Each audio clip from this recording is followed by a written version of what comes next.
Ay, ang taas naman. Grabe. Bato lang ito, no? Taas. Parang isang kawayan.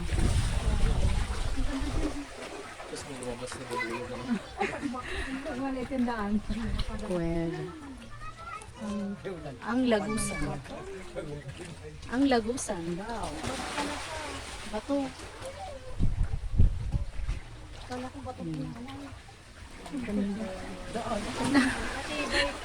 Batong inanay. Batong inanay. Dito yata yung Yamashita Trisho. Ilang taon na kaya to? Yung mga lagusan. Dito ba makikita yung ano, yung treasure? Tapos Treasure.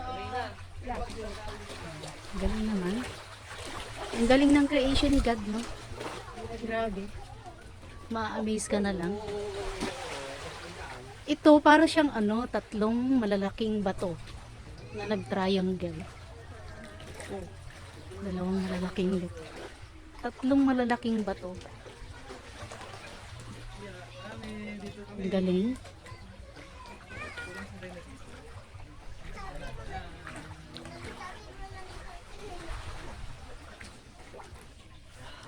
Thanks for watching. Please like and share.